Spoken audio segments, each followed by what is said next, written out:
Dalam ayat Kejadian pasal 3 tadi ayat 15, aku akan mengadakan permusuhan antara engkau dan perempuan ini, antara keturunanmu dan keturunannya. Keturunannya akan meremukkan kepalamu dan engkau akan meremukkan tumitnya.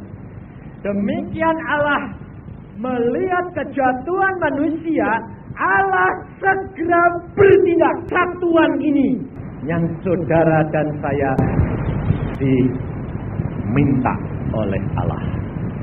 Kita jangan belajar dari orang, tapi kita belajar dari Allah sendiri. Pada waktu Allah melihat anaknya Adam jatuh dalam dosa, Allah segera bertindak. Bertindaknya bagaimana? 3-1, Bapa, Putra, dan Roh Allah. Demikian Allah melihat kejatuhan ini, Allah merencanakan.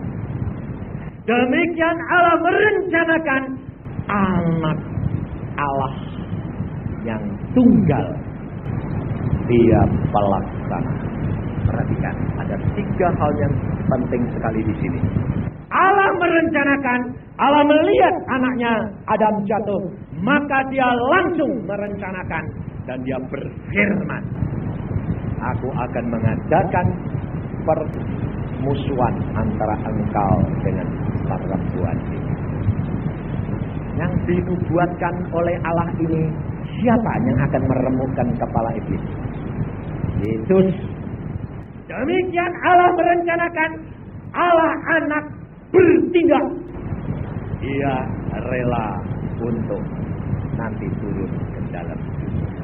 Sehingga banyak orang tanya, loh, Allah itu satu, kok jadinya bilang 3? Nah ini loh saudara, Allah, firman Allah itu luar biasa. Allah memberikan perumpamaan kepada manusia menurut kemampuan manusia.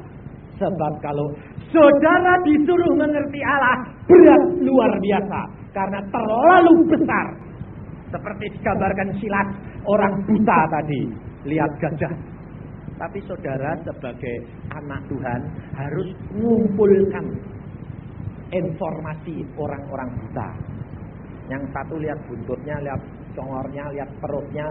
Kalau yang buta itu banyak, semua cerita sendiri-sendiri, jadi gajah sungguh enggak. Nah,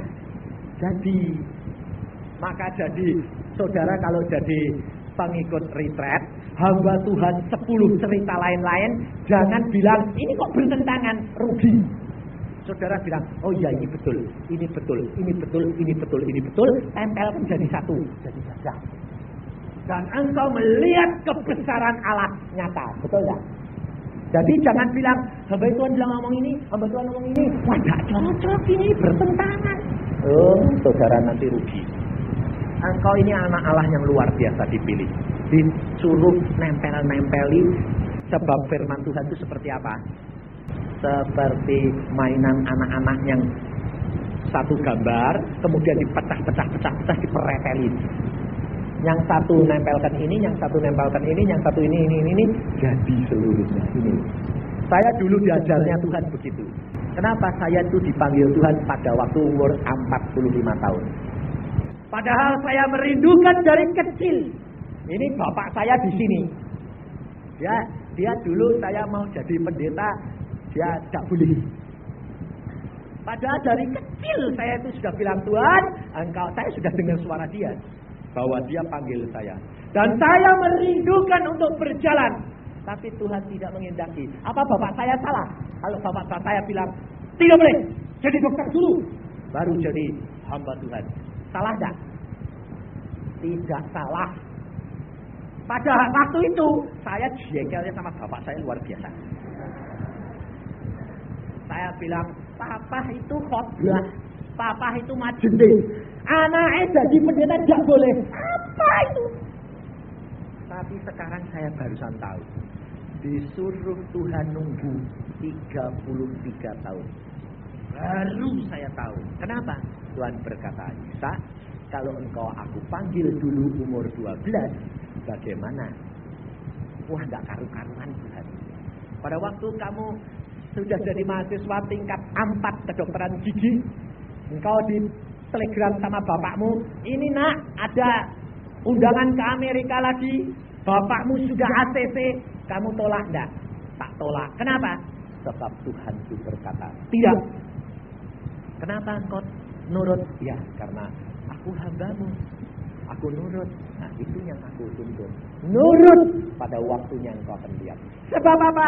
Pada waktu saya tingkat 4, saya masih pacaran sama istri saya. Waktu datang telegram, saya bilang, berangkat. Saya langsung nulis surat sama istri saya, pacar saya. Saya segera berangkat ke Amerika. Langsung jawabannya apa? Kalau berangkat, putus. Sebab apa dia bilang? Apakah dia bilang begitu salah? Tidak. Tapi pada saat itu, tidak bisa mengerti. Loh, kenapa kok jadinya begini? Ternyata istri saya itu sudah kenal watak saya. Saudara tahu? Dia bilang apa? Kamu ke Amerika belum kawin sama saya. Gak percaya saya. Gak percaya saya kalau kamu gak nanti ketantol gadis lain. Saya dulunya gak sadar diri saya. Saya punya kelemahan, saudara gak tahu. Saya sendiri gak tahu. Makanya kalau ada pimpinan-pimpinan hamba Tuhan nyanyi, berteriak-teriak di sini dan penuh urapan, jangan dilihat latar belakangnya, jangan dilihat dirinya, tapi pada saat dia berdiri, dia dipakai Tuhan. Setelah turun, nanti jadi apa? Tidak tahu. Bisa malah jadi penutup pintu surga, bisa. Sebab dia sendiri pun tidak tahu. Kita semua sedang diproses. Saya sendiri diproses, saudara. Pada saat itu saya berdoa, berpuasa, saya bilang, Tuhan, aku mau berangkat sekarang. Tuhan ketemu sendiri. Dia ketemu sendiri. Dia datang, saya bertelur. Tuhan mengatakan, Yusa, tidak. Selesaikan sekolah dokter. Kapan? Tunggu waktunya, aku panggil engkau sendiri. Engkau tidak kenal dirimu sendiri. Tapi aku Allahmu kenal engkau. Siapa engkau? Coba si Tuhan kasih tahu. Tak kasih tahu sekarang belum ngerti. Setelah sekarang saya barusan tahu. Taunya apa? Ternyata saya ini punya kelemahan. Saya kalau lihat perempuan mata biru bisa longok-longok.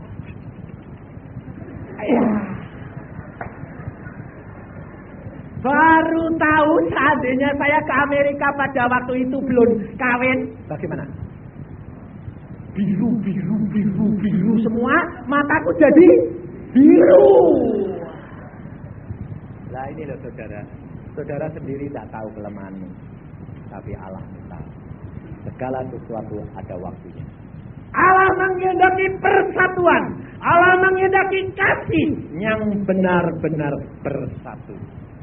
Dan pada waktu manusia jatuh, maka Allah, dia sudah merencanakan, Allah anak, dia bertindak.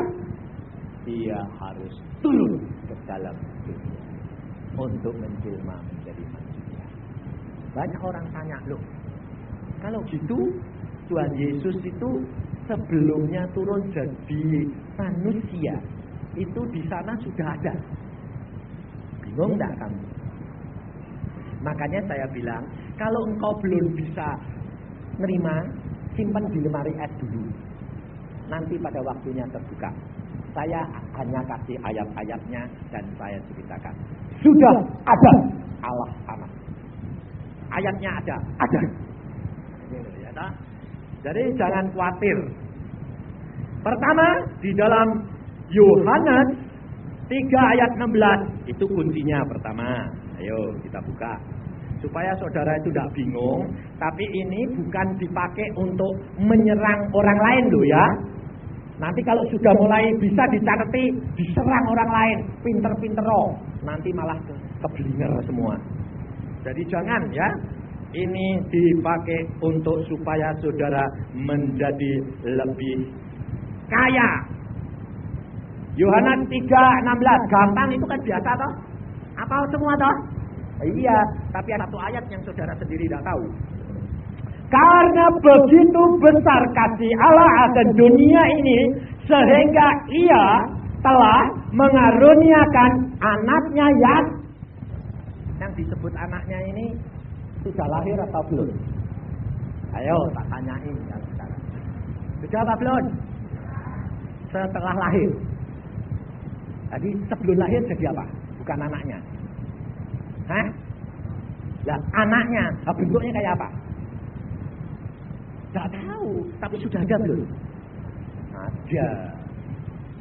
Anak ini sebelum dia menjelma menjadi daging, dia sudah ada. Di dalam Yohanes pasal pertama, ayat yang ke-17.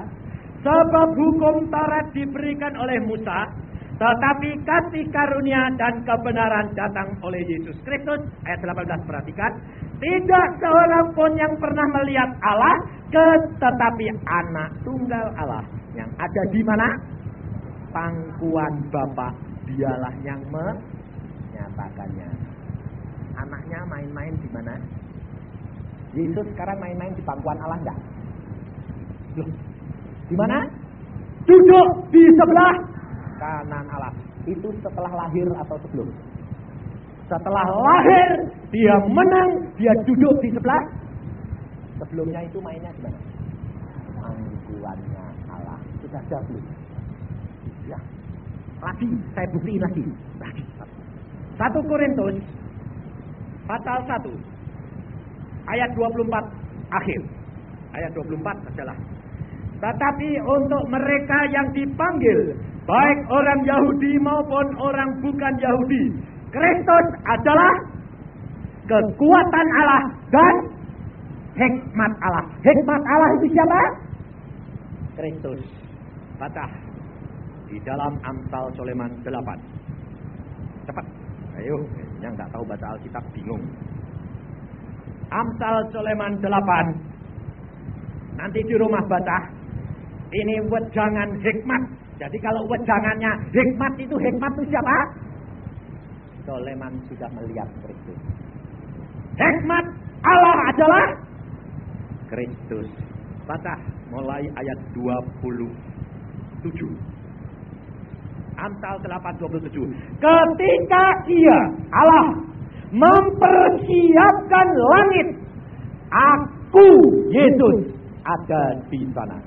Ketika ia Allah menggaris kaki langit pada permukaan air samudera raya, ketika ia Allah Bapa menetapkan awan-awan di atas dan mata air samudera raya meluap dengan deras, ketika ia tentukan batas segala laut supaya air jangan melanggar titahnya, dan ketika ia menetapkan dasar-dasar bumi, aku, anak ini hikmat, ada sertanya sebagai anak kesayangannya. Siapa anak kesayangan Allah? Yesus Kristus. Dan ketika ia menetapkan dasar-dasar bumi, aku ada sertanya sebagai anak kesayangan. Setiap hari aku menjadi kesenangannya, senantiasa bermain-main di hadapannya. Aku bermain-main di atas muka buminya, dan anak-anak manusia menjadi kesenanganku. Kenapa kok kita menjadi kesenangannya Tuhan? Calon-calon pengantin perempuan, pacar-pacarnya Yesus. Saudara sadar kalau saudara itu pacar Yesus? Ini loh saudara. Jelas gak? Yesus ada sebelum dunia ada. Satu lagi dalam Wahyu. Setelah itu nanti simpan ya. Jangan bingung. Wahyu pasal 3 ayat 14. Dan tuliskanlah kepada malaikat jemaat di Laodikia, inilah firman dari Amin. Siapa Amin? Aku adalah Alfa dan Omega. Amin siapa? Yesus. Inilah firman dari Amin, saksi yang setia dan benar. Siapa? Yesus. Aku saksi yang setia dan benar. Permulaan dari ciptaan siapa? Yesus. Hah? Tanya siapa? Yang Jadi sebelumnya Yesus turun ke dalam dunia sudah ada belum? Hah? Sudah ada. Maka Allah selalu kalau berjalan-jalan bertiga. Kami dan manusia ini adalah anak-anaknya. Maka Rasul Yohanes berkata, ada 3 yang menjadi saksi di atas di surga. Bapa, Firman, dan Roh Kudus. Ada 3 yang menjadi saksi di dunia. Air, darah, dan ayo baca. Nanti saudara lupa lagi. Di dalam 1 Yohanes pasal 5 ayat 7 dan 8. Sebab ada 3 yang memberi kesaksian di dalam surga, Bapa, Firman, dan Roh Kudus. Dan ketiganya adalah 1. Dan ada 3 yang memberi kesaksian di bumi, roh, air, dan darah. Roh, air, dan darah. Saudara dan saya adalah gambarnya Allah. Karena Allah tahu kepengetahuan saudara terbatas, maka engkau diberikan contoh seperti air, roh, dan darah. Ada 3 tetapi ada di dalam tubuh manusia 1. Ada 3 Allah tetapi 1 Allah. Allah Bapa, Putra, dan Roh Kudus. Saudara, luar biasa rahasia Allah itu. Maka Allah itu menghendaki persatuan, kembalinya suami, istri, dan anak-anak. Pada waktu seorang hamba Tuhan dia dibawa ke sana, dia tanya sama Jibril. Sebab malaikat Jibril adalah malaikat pengetahuan. Dia tanya, Jibril, yang paling disukai Allah itu apa? Keluarga yang menyembah Allah. Keluarga kecil-kecil. Enggak. Keluarga Allah yang besar. Dia berkata, Bapak, Ibu, dan anak-anak yang menyembah Allah, kesatuan itu yang dirindukan Allah. Kalau tiap-tiap keluarga menyembah kepada dia, maka dia merupakan dupa yang harum di hadapan Allah dan selalu menggetarkan hatinya Allah. Sebab Allah setiap kali teringat akan kejatuhan akan Adam dan Hawa. Dan dia teringat untuk membawa kembali anak-anaknya di dalam kerajaan surga. Itu yang menggetarkan hati Allah. Bukan orang banyak rombongan begini, tapi berdiri sendiri-sendiri. Di sini dapat mengatakan dalam Yesus aku saudara, tetapi suami dan istri tidak pernah bersatu. Dengan anak-anak tidak bersatu. Hal itu belum dapat menggetarkan hatinya Allah. Yang dapat menggetarkan Allah, yang dapat menggetarkan hati Allah, yang dapat membuat Allah selalu teringat untuk segera pulang anakku, segera pulang anakku. Karena dia merindukan manusia yang jatuh ini harus segera kembali.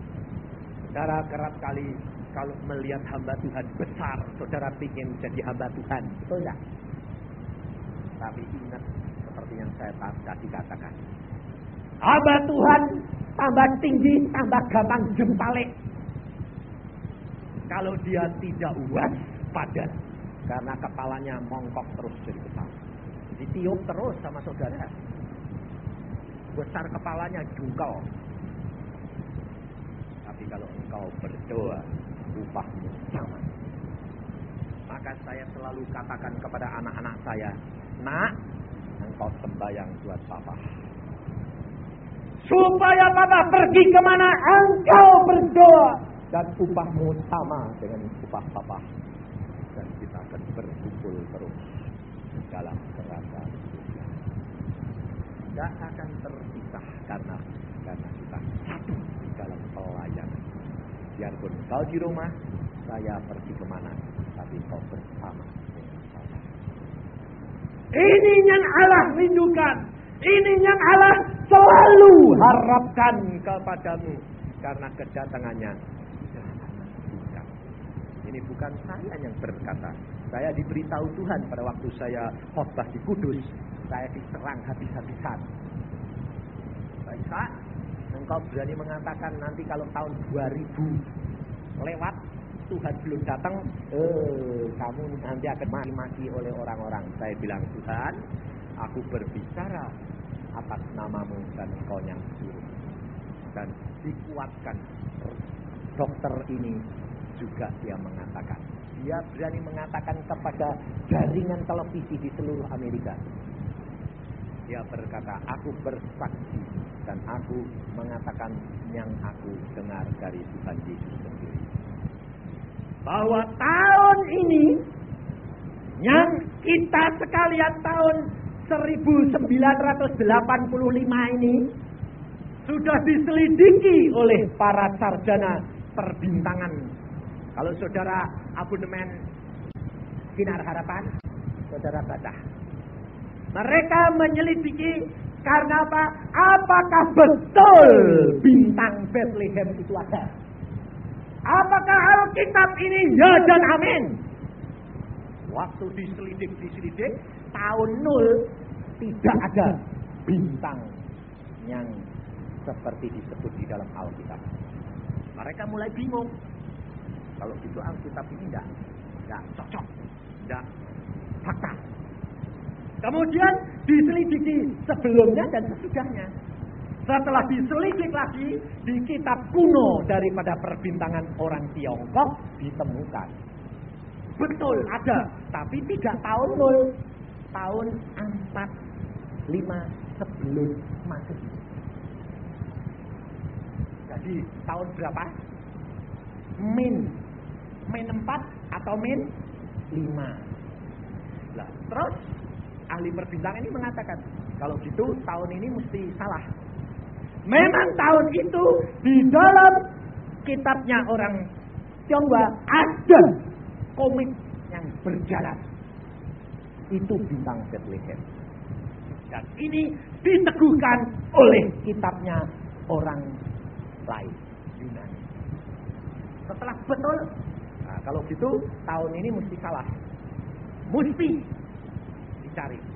Yang membuat tahun ini siapa? Yang menetapkan itu adalah orang Rom. Lalu pada waktu itu penasehatnya yang menetapkan didapati di dalam kitab peninggalan orang Rom keliru itu 45 tahun. Jadi sekarang ini sebetulnya sudah tahun berapa? 89 atau 90. Dan menurut Alkitab semuanya akan berakhir. Dan pada waktu itu dia berkata kepada Tuhan, Tuhan, kedatanganmu sudah singkat, amat singkat. Baca di dalam Yehezkiel 38. Apabila nanti tanah Israel dikepung dan negara dari utara akan menyerang masuk dan menduduki bait Allah, di situ letaknya aku segera tiba. Yehezkiel 38. Nanti baca tadi saja. Saudara tahu, kedatangan Tuhan sudah amat singkat. Dan apabila nanti Tuhan datang mengangkat engkau, Roh Kudus di mana? Roh Kudus turut diangkat Allah. Dan kesempatan untuk engkau terserah kepada. Sekarang engkau tinggal bertobat, mengikuti firman, dan engkau minta pimpinan Roh Kudus, peka terhadap pimpinan dia. Engkau akan dituntun ke dalam seluruh kebenaran. Kalau tidak ada Roh Kudus yang kuat dalam. Setelah ke pengangkatan, saudara tahu, setiap orang Kristen harus bayar dengan darahnya sendiri. Saya lihat dengar gitu ngeri, saudara. Saya bilang, Tuhan, sekarang saja dipimpin Roh Kudus, gulang-guling kok. Roh Kudus pergi. Dia berkata, Tuhan, Kalau gitu singkat sekali. Iya. Apa yang engkau lihat, beritakan supaya mereka tahu. Siapkan diri, kedatanganku segera. Saudara sudah melayani. Kalau melayani apakah jadi hamba Tuhan? Kalau saudara berdoa buat saya, saudara turut melayani enggak? Kalau saya dapat jiwa 1, saudara terus dapat enggak? Upahmu dapat enggak? Dapat. Bangun rumah terus di sana enggak? Ayo, besar-besaran nanti rumahnya. Makanya dari itu saudara, dia pada waktu itu dia berkata, oh Tuhan. Dan Tuhan tidak hanya berbicara sama dia. Hamba Tuhan yang mau mati di negeri Belanda 2-3 tahun yang lalu, dia juga menubuatkan, aku segera akan pulang. Tapi Tuhan pesan untuk aku sampaikan, datangan Tuhan tidak lama, antara 10 sampai 15 tahun. Memang tidak ada tahu, 1 hari tidak ada tahu, datang-datangnya seperti penting. Tetapi tanda-tanda sudah menyatakan. Yesus sendiri pesan, apabila segala tanda-tanda itu sudah timbul, perhatikan bahwa kedatanganku sudah ada. Saudara mau di mana? Kok sekarang sedang ribut terus? Tersenggol sedikit marah, sedikit jengkel. Saudara mau di mana? Di neraka. Jangan enak-enak loh. Dan ini hamba Tuhan, dia mengatakan, Tuhan, kalau gitu aku kemungkinan tidak mati ya Tuhan. Dia bilang apa?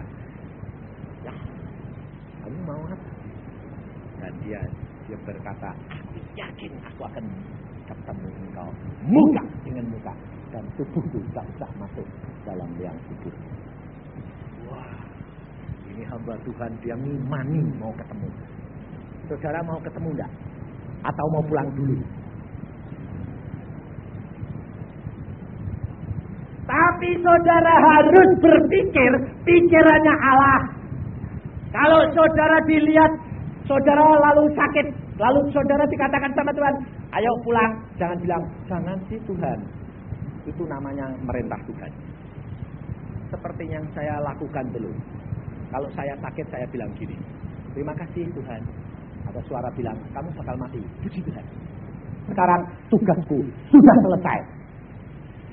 Wah, istri saya bilang apa? Ya, setuju. Tapi aku pulang sih, jangan kamu. Aneh enggak? Istri saya itu malah enggak mau pulang belakangan, tapi mau pulang duluan. Tapi saya gentean bilang, Tuhan, jangan ambil dia. Karena apa? Tugasku belum selesai. Karena apa? Kalau tugasku belum selesai, engkau ambil dia. Nanti banyak orang jatuh cinta sama saya. Bingung saya. Loh, bisa nggak terjadi? Bisa. Saya terus terang ngaku sama Tuhan. Tuhan, kalau engkau ambil istriku, aku pencobaannya tambah berat. Mata keranjang. Nggak lihat istrinya, lihat orang lain. Lalu istrinya kalau pergi, firman Tuhan berkata, kalau istrimu mati, kamu boleh kawin lagi. Loh, nah, lihat model-model aneh-aneh, kan bisa keblinger nanti. Makanya saya ngomong sama Tuhan, Tuhan, jangan ambil dulu kalau tugasku belum selesai. Kalau tugasku sudah selesai, ambil, aku pun pulang. Dan secara tidak sadar saudara tahu, saya ngomong sama Tuhan. Saya kalau ditanya orang, Pak Yusa mau minta sampai kapan? Saya tidak minta lama-lama. Paling lama umur 60 cukup. Saya tidak sadar kalau ngomong gitu. Ternyata setelah membaca kesaksian, loh kok kurangnya cuma 10 tahun. Persis umurku. Padahal umur 60 itu masih muda. Oh ayah saya saja umurnya sekarang 70 kok. Tapi kalau jejeran sama saya, semua orang bilang apa? Kakaknya ya. Loh. Padahal saya itu anaknya. Tapi semua orang bilang apa? Kakaknya. Ayahku. Gak percaya. Lah Pak Yusa sudah putih semua, papa hitam. Lah iya itu modelnya. Dia muda, saya tua, saya bilang. Karena nanti saya sebentar lagi pulang, umur 60 ya. Sama-sama bilang tetap muda. Ini loh saudara. Saya disuruh nyemiring biar kelihatan muda. Saya bilang enggak. Justru biar kelihatan tua supaya orang enggak suka. Nanti gadis-gadis jatuh cinta repot, saya bilang. Ini loh saudara. Hidup kekerentanan harus mengalami secara pribadi. Jangan cuma dengar, tetapi lakukan, alami. Waktunya sudah singkat. Kapan engkau mau menjadi bagian daripada Alkitab? Kalau tidak engkau mulai sekarang, lakukan. Jangan takut malu, jangan takut tidak jadi, jangan takut dihina orang. Allahmu yang akan membela engkau. Dan ini waktunya saudara, engkau harus praktek. Kalau tidak, engkau tidak menikmati selama di dalam dunia ini. Hamba Tuhan ini pada waktu dia balik, dia mau balik loh ini. Katakan sama orang, kakak adik perempuan, rambutnya yang satu pirat, yang satu keemas-emasan. Tanya, loh, kamu mau ke mana? Gadis-gadis? Oh, dia bilang, saya mau pergi ke surga, Om. Kenapa kamu pulang sekarang, masih muda? Lalu dia bilang, kami baru mengalami kecelakaan. 2 hari yang lalu, mobil kami ditabrak dan kami mati. Tubuh kami ada di dalam kubur dan ibu kami mengasihi kami. Dia sedang menangis. Om, tolong sampaikan Om pada ibu kami bahwa kami sudah di tempat yang bahagia, supaya ibu tidak usah menangis lagi. Lalu hamba Tuhan ini pulang, dia menulis buku. Setelah selesai, dia bersaksi di gereja. Lalu 1 tahun kemudian, dia pergi ke California. Dan pada waktu gadis ini ditanya, kamu dari mana? Rumah saya dulunya di California. Nah, lalu dia khotbah bersaksi di satu gereja. Dia mengatakan, saya di California, saya ingin menyampaikan kepada seorang ibu yang anaknya pulang pada waktu aku ketemu di jalan, pada waktu aku turun dari surga, dia mau naik pulang ke surga. Lalu dia ceritakan gadis itu yang satu rupanya kayak begini, rambutnya begini, yang adiknya rupanya begini, rambutnya begini. Seorang ibu berdiri, teriak-teriak, itu anakku! Yang aku sedihkan sampai sekarang, di mana dia? Lalu hamba Tuhan, ibu, engkau harus tahu, anakmu sudah di tempat yang bahagia bersama dengan Yesus. Dan ibu itu mengatakan, terima kasih Tuhan, engkau kirim seorang hambamu untuk menjawab aku. Mulai saat ini, aku tidak susah lagi. Aku akan bersuka cita, karena aku akan ketemu dia di Firdaus. Ini saudara, waktu kedatangan Tuhan sudah amat singkat. Yesus menghendaki persatuan kembali tiap-tiap rumah tangga. Di dalam pelayanan, engkau harus ada keseimbangan antara pelayanan dan rumah tangga.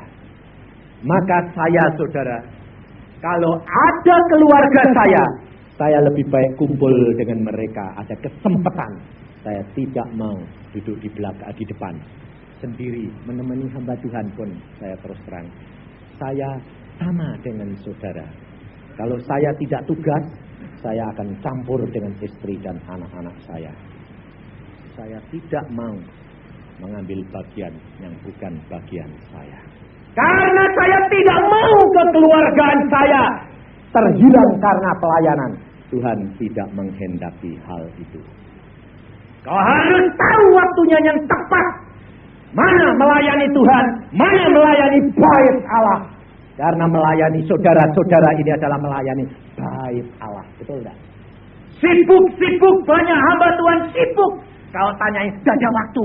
Sembayang saja sampai tidak ada. Karena apa? Melayani orang semuanya datang. Tuhan berkata, engkau melayani bait Allah, bukan melayani aku. Saudara, Dan saya tidak mau. Harus kita ada keseimbangan. Ibu-ibu, jangan pulang dari sini bilang, waktunya tinggal sedikit, cuma 10 tahun. Aku mesti kerja cari jiwa. Lalu tiap rumah diinjili, suaminya pulang, masakan belum ada, anaknya pulang, tidak tahu mamahnya di mana, rumah tangganya kocar kacir, engkau kehilangan. Tahu waktunya, keluarga dulu. Karena Allah berkata, bagaimana Yesus? Bersihkan dulu cawan sebelah dalam. Artinya engkau, istri, dan anak-anak beres. Maka otomatis yang luarnya bersih. Maka dari itu engkau harus periksa diri masing-masing. Engkau kerap kali memberikan kepada Yesus. Engkau berkata, Tuhan, aku milikmu. Betul? Berani? Engkau masih bergumul enggak? Engkau menjadi orang Kristen masih kadang-kadang berkelahi sama setan enggak? Bergumul dengan perkara-perkaramu ya enggak? Kenapa? Murid-murid pada waktu nyebrang laut Tiberias, Yesus ada enggak di dalam perahu? Kenapa ada angin ribut datang? Kalau Yesusnya berdiri, bangun, angin ributnya berani datang enggak? Tapi Yesus tidur. Kenapa engkau bergumul? Kenapa engkau masih ribut dengan masalahmu? Kesulitan datang, angin ribut, gelombang besar datang. Sebabnya apa? Yesusnya kenapa tidur? Capek. Kenapa capek? Ngomong sendiri, gak ada yang mau nanggapi. Saudara, kalau nidurin anakmu yang ngasih kecil, minta diceritain enggak? Kamu cerita terus, ditanggapi enggak? Sampai dia tidur, kamu jadi turut tidur atau kamu malah melek? Bapaknya bilang, Mah, kamu mau apa? Sebentar ya, tak nidurin anak. Nak, tidur ya nak, ceritain. Ya mah, tidur. Ibunya enggak ditanggapi, ibunya turut. Bapaknya nunggu, kok enggak keluar-keluar. Anakku ini kok bandel, enggak mau tidur. Masuk ke dalam kamar, enggak. Dua-dua tidur. Lalu dibangun, Mah kok tidur? Iya, ceritain anak enggak didengerin. Sampai aku ya ketiduran sendiri. Maka dari itu saudara, coba periksa dirimu masing-masing. Diri kita masing-masing periksa sekarang. Ada seorang yang kaya, rumahnya besar, bagus. Dia berkata, ini semua adalah anugerah Allah.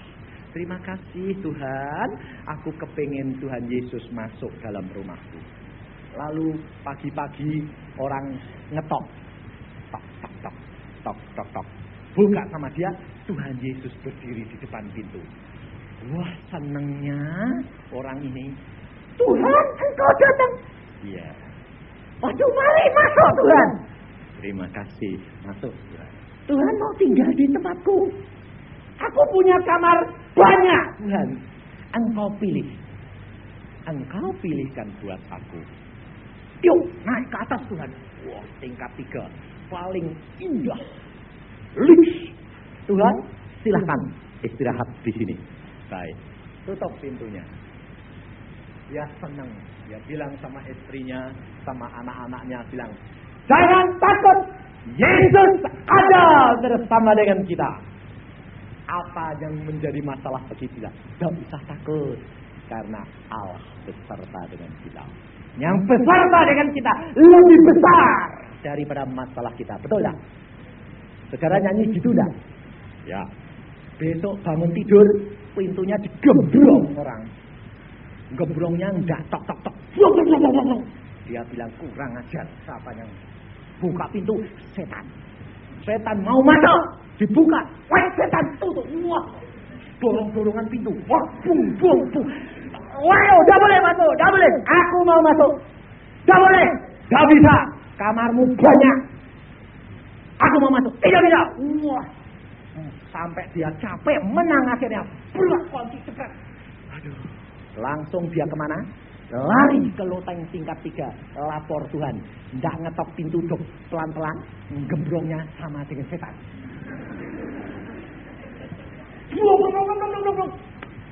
Tuhan buka. Ada apa? Tuhan, engkau tahu gak tadi setan datang? Tahu. Kok diem aja? Sampai aku capek loh. Bergumul sendiri loh. Oh Tuhan itu kok diem aja? Tuhan berkata, kamarmu banyak, yang tak tempati cuma 1. Masih 9 kamar yang kosong. Ya diminta setan. Oh kalau gitu, ya sudah Tuhan, tak kasih no kue. Berapa? 5. Baik. Jadi 5 kamar punyaku ya. Yang 4 masih kosong toh? Ya. Cukup banyak loh Tuhan 5 itu. Saudara kalau punya masalah sama enggak sama Tuhan Yesus? Sama gitu. Orang ini sama enggak? Sama. Dia senang. Sudah 5 dipakai, senang. Bangun pagi-pagi, digemblong lagi. Lebih hebat daripada kemarin. Dia bilang, kurang ajar. Buka lagi. Setan lebih gede. Sebab setan yang kemarin kalah, sekarang yang datang setannya lebih besar. Dorong-dorongan lagi sama dia. Waduh. Sampai lebih lama, menang lagi. Lemes, naik ke atas. Gemblong Tuhan lagi. Tuhan, engkau kan jatuh. Setan datang lagi. Iya. Kok diem aja? Lah kamarmu masih 4 kok. Lah bagaimana sih Tuhan? Sudah tak kasih no kamu semua sudah Tuhan. Supaya setan tidak datang. Baik. Jadi 9 punyaku ya. 1 punyamu sendiri toh. Ya, aku cuma 1 buat saya, istri sama anak-anak kok Tuhan. Ya. Bangun pagi, setannya datang lagi. Lebih besar lagi. Wah, aku tengah mati. Dia bilang, Tuhan, aku udah kuat ini. Kok Tuhan diem saja? Jaga kamar buat kamu. Pokoknya ngotot-otot menang. Dia bilang, Tuhan, aku kok gak tahu sih maksudmu. Bingung saya. Kenapa? Kamarnya sudah tak kasih no semua. Tapi kok setannya tetap datang. Dan lucunya, engkau diem saja. Tuhan menjawab, yang punya rumah ini siapa? Kamu atau aku? Aku. Kalau ada tamu, yang bukai tamu itu, pintu itu, tamunya atau yang punya rumah? Ya yang punya rumah. Lah ya kamu yang buka itu. Kalau aku tamu kok. Loh maksudmu bagaimana? Kalau kamu rela serahkan seluruh rumah ini menjadi milikku, engkau tamuku. Aku yang bukai rumah, bapakku yang punya rumah. Wah ya berapa Tuhan? Aku kerja setengah mati, yang punya kok kamu. Betul enggak? Hah? Dalam Yesus kita bersaudara, kantongku tidak. Dalam Yesus saudara, engkau saudara-saudaraku, aku milik Yesus, engkau milik Yesus. Kantong, dah. Siapa yang berani mengatakan kantongnya bute Yesus? Lalu saudara seimannya bilang, tolong pinjem. Kalau sakit minta bantuan doa, ya. Duit nanti dulu. Dunia, surga. Betul lah. Sama enggak sama orang itu tadi? Tapi dia pikir-pikir, daripada bingung Tuhan, aku serahkan semuanya. Sekarang aku tamu ya Tuhan. Ya. Tuhan berkata, sekarang engkau di dalam aku. Firman-Ku berkata, jikalau engkau di dalam aku, dan firman-Ku di dalam kamu, minta apa saja engkau aku beri, karena engkau tamuku. Jadi kalau engkau sudah tak undang masuk dalam rumahku, jadi tamuku, kamu boleh minta makan, minum apa saja, diberi. Betul ya? Kalau saudara punya tamu ditanyai dah, mau minum apa Pak? Saya tuh kerap kali gitu. Pak Yusa mau minum apa? Air putih, teh, kopi susu, Coca-Cola. Kok kamu punya semua? Ya, kami sediakan. Anda boleh pilih. Yesus dia kaya segala raja di atas segala raja. Dia mau engkau di dalam dia masuk dan engkau menjadi tamu dia. Yesus berkata, minta apa saja engkau akan. Pada waktu itu dia bilang, puji Tuhan, aku sekarang tamu ya Tuhan. Ya. Besok pagi ada gemblong-gemblong lebih keras lagi, setannya lebih gede. Blong. Dia bangun, kaget karena dia masih perasaannya masih punya rumah. Jadi biasa toh, kaget, blok mau bangun, yang punya rumah Tuhan, ada orang gebrong-gebrong. Ternyata Tuhan sudah turun dari tingkat bawah. Kok kamu teriak-teriak? Aku yang punya rumah sudah dengar kok. Iya, Tuhan itu bagianmu. Sekarang aku tidur lagi. Tidur loh. Tuhan buka pintu, cengkleng, setannya lihat. Hah? Yesus? Ya, ini rumahku. Aku tuan rumah. Ya sudah.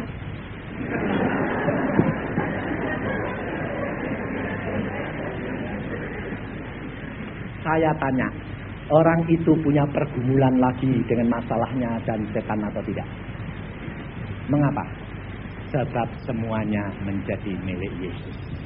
Mengapa engkau masih dalam pergumulan? Karena berapa kamar engkau berikan Yesus? Berapa bagian engkau berikan Yesus? Saya tidak punya masalah. Kalau aku punya masalah, bagianmu Tuhan. Aku tamumu, engkau yang menghadapinya. Mari kita berdoa.